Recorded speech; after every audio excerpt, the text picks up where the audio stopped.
இன்றைக்கு நடைபெறுகின்ற சட்டமன்ற பொதுத் தேர்தலை ஒட்டி ஏற்கனவே 2 முறை அனைத்து இந்திய அண்ணா திராவிட முன்னேற்ற கழகத்தின் சார்பாக தேர்தல் அறிவிப்புகள் நாங்கள் வெளியிட்டுள்ளோம். இப்பொழுது அனைத்து இந்திய அண்ணா திராவிட முன்னேற்ற கழகத்தின் சார்பில் 3வது கட்ட தேர்தல் அறிவிப்புகள் வெளியிடுகிறோம். அறிவிப்பு 1. திரு ஸ்டாலின் தலைமையிலான நிர்வாக திறனற்ற விடியா திமுக ஆட்சியில் கடந்த 5 ஆண்டுகளில் அத்தியாவசிய பொருட்களின் விலைவாசி விஷம்போல் ஏறி மக்கள் கடுமையாக பாதிக்கப்பட்டுள்ளனர். அதேபோல் திராவிட முன்னேற்ற கழக ஆட்சி அமைந்த பிறகு சொத்து வரி, வீட்டு வரி, மின் கட்டணம், குடிநீர் வரி போன்ற பல வரிகள் இந்த அரசால் உயர்த்தப்பட்டுள்ளது. இதனால் மக்களின் அன்றாட குடும்ப சுமை பன்மடங்கு அதிகரித்துவிட்டது. எனவே மக்களின் சுமையை குறைக்கும் வகையில் அனைத்து இந்திய அண்ணா திராவிட முன்னேற்ற கழக ஆட்சி அமைந்தவுடன் ஒவ்வொரு குடும்பத்திற்கும் கருணை தொகையாக 10,000 ரூபாய் வழங்கப்படும். அறிவிப்பு 2. வேலைவாய்ப்பு அலுவலகங்களில் நம்முடைய இளைஞர்கள் பதிவு செய்து வேலைக்காக காத்திருக்கும் பட்டதாரிகளுக்கு மாதந்தோறும் 2,000 ரூபாயும் +2 வரை படித்து வேலைவாய்ப்பு அலுவலகத்தில் பதிவு செய்துள்ளோருக்கு மாதந்தோறும் 1000 ரூபாய் உதவித்தொகை வழங்கப்படும். அறிவிப்பு 3. மீன்பிடி தடைக்காலங்களில் மீனவர்களுக்கு தற்போது வழங்கப்பட்டு வரும் நிவாரணத் தொகை 8,000 ரூபாய். இந்த 8,000 ரூபாயிலிருந்து அதிமுக ஆட்சி மலர்ந்தவுடன் 12,000 ரூபாயாக உயர்த்தி வழங்கப்படும். ஒவ்வொரு ஆண்டும் தைப்பொங்கல் அன்று வழங்கப்பட்டு வரும் பொங்கல் தொகுப்புடன் சேர்ந்து 1000 ரூபாய் பொங்கல் பரிசாக வழங்கப்படும். கைத்தறி நெசவாளர்களுக்கு தற்போது வழங்கப்பட்டு வரும் விலையில்லா மின்சாரம் 300 யூனிட்டிலிருந்து 450 யூனிட்டாக உயர்த்தப்படும்.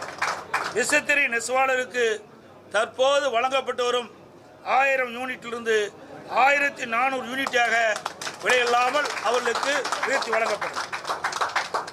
நகர பகுதியில் நடைபாதை ஓரமாக கடை வைத்திருக்கும் சிறு வியாபாரிகள் கூட்டுறவு வங்கியில் வாங்கிய கடன் முழுவதும் தள்ளுபடி செய்யப்படும்.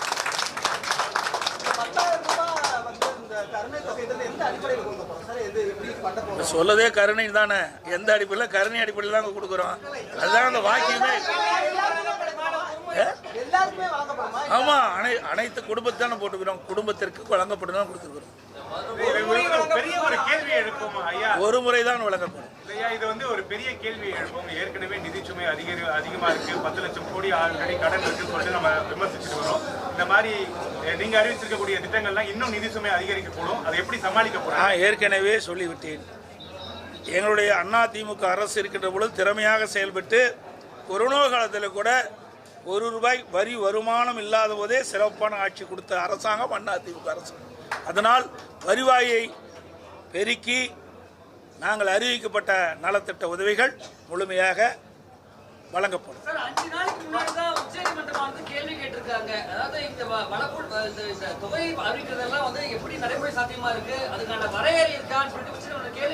அதுக்கு தாங்க நான் சொல்றேன், வருவாயை உயர்த்தி பெருக்கி அதன் மூலமாக நாங்கள் அறிவிக்கப்பட்ட இந்த திட்டத்தை மக்களுக்கு வழங்கப்படும்.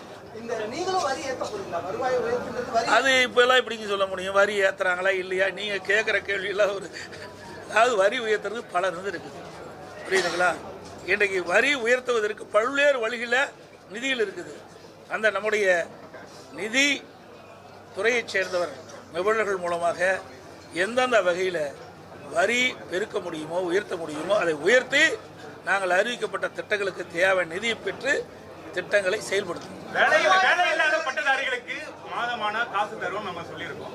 ஆனா அது இந்த பட்டதாரிகள் வேலை இல்லாத பட்டதாரிகள் அதிகமா இருக்காங்க, அவங்களுக்கு வேலை வழங்குவதற்கு நம்ம வேற என்ன முயற்சி எடுக்கிறோம்? இதுக்காக நான் ஏற்கனவே மாண்புமிகு புரட்சி தலைவி அம்மா தமிழகத்துடைய முதலமைச்சராக இருக்கின்ற காலகட்டத்திலே படித்த இளைஞர்களுக்கு வேலைவாய்ப்பை வழங்க வேண்டும் அடிப்படையில் 2015ஆம் ஆண்டு தொழில் முதலீட்டாளர் மாநாட்டை சென்னையில் நடத்தி சுமார் 2,42,000 கோடி தொழில் முதலீட்டு ஈர்க்கப்பட்டு 74 புரிந்துணர்வு ஒப்பந்தங்கள் பெற்று அதையெல்லாம் செயல்பாட்டுக்கு வந்து இன்றைக்கு பல்லாயிரக்கணக்கானவர் வேலை கிடைத்திருக்கு.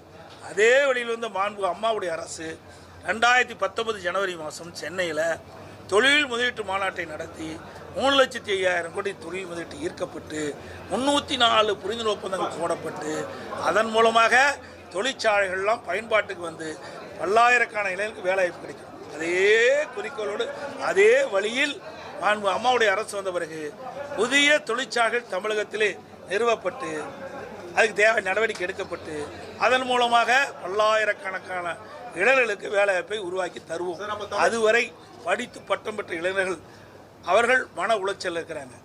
அதற்காக இந்த தொகையை நாங்கள் முதற்கட்டமாக தமிழ்நாட்டில் வந்து மொத்தம் எத்தனை குடும்பத்துக்கு தர மாதிரி இருக்கும்? இந்த 10,000 ரூபாய் தரதுக்கு பதிலாக வரியை கம்மி பண்ணனா சரிப்பட்டு வராதா சார்? அதாவது முதல்ல ரொம்ப உயிருக்கு போராடிட்டு இருக்காங்க. அவளுக்கு என்ன சொல்லுவோம்? அவளுக்கு வந்து அந்த உயிரை காப்பாற்றுவதற்கு இல்லை இது வைப்போம்ல, வெண்டிலேட்டர் வைக்கிறோம்ல, இந்த ஆட்சியில் வெண்டிலேட்டர் வைக்கிற அளவுக்கு போயிடுது. இன்றைக்கி மக்கள் அப்படிப்பட்ட துன்பத்தை அனுபவிச்சுட்டு இருக்கிறாங்க. ஆகவே முதல் மக்களை காப்பாற்ற வேண்டும். விலைவாசி அதிகரித்து விட்டது, அதிலிருந்து மக்களை காப்பாற்றும் அந்த அடிப்படையில் தான் இதை நாங்கள் அறிவிச்சிருக்கோம்.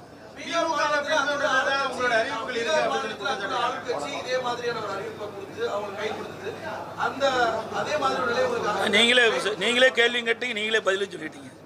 இரண்டும் நீங்களே சொல்லிட்டீங்களே.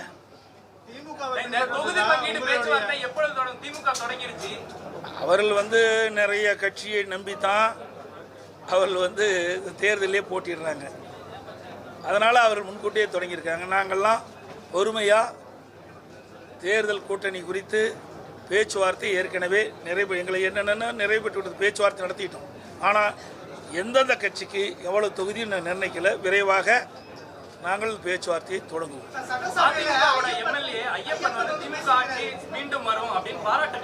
அவர் யாரோட இருக்கிறான்னு தெரிஞ்சுக்கிட்டு ஏங்க எல்லாம் ஆட்சியும் முடிய போகுது. அவர் மேலே நடவடிக்கை எடுத்து என்ன பண்ணுறது, என்ன பயன்? ஆக அவர் யாரோடு இருந்தார் உங்களுக்கு நன்றாக தெரியும். அவர் யாரோடு சேர்ந்திருக்கான்னு உங்களுக்கு தெரியும். யாருக்கு ஆதரவாக செயல்பட்டுருக்கான்னு தெரியும். இதையெல்லாம் தெரிஞ்சுக்கிட்டு இந்த கேள்வி எங்க நேரத்தை கேட்குறீங்களா?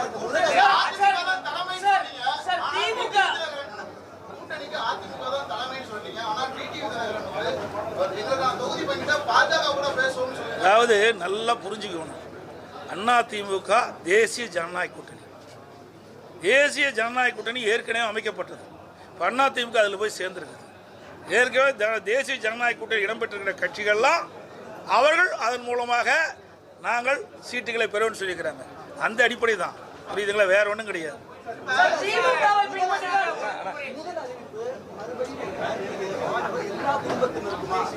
எது சார்? நான் தான் திருப்பி, அதாவது எல்லா குடும்ப இதிலே தெளிவாக பாருங்க.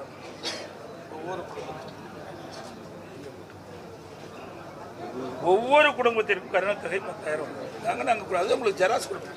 மாநிலங்களவை தேர்தலுக்கு என்ன சார் முடிவு எடுத்திருக்கோம்? ஏற்கனவே அதெல்லாம் எங்களுடைய ஆட்சி மன்றக்குழு கூடி அதற்கு தகுந்த முடிவு எடுக்கும் சார். அதுதான் சொன்னேன், ஆட்சி மன்ற குழு அதை கூடி அதற்கு உண்டான முடிவு எடுத்து அறிவிக்கப்படும்.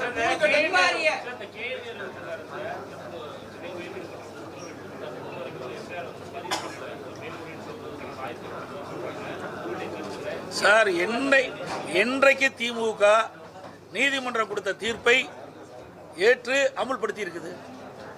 நீதிமன்ற தீர்ப்பை மதிக்காத ஒரு கட்சினா திமுக கட்சி தான்.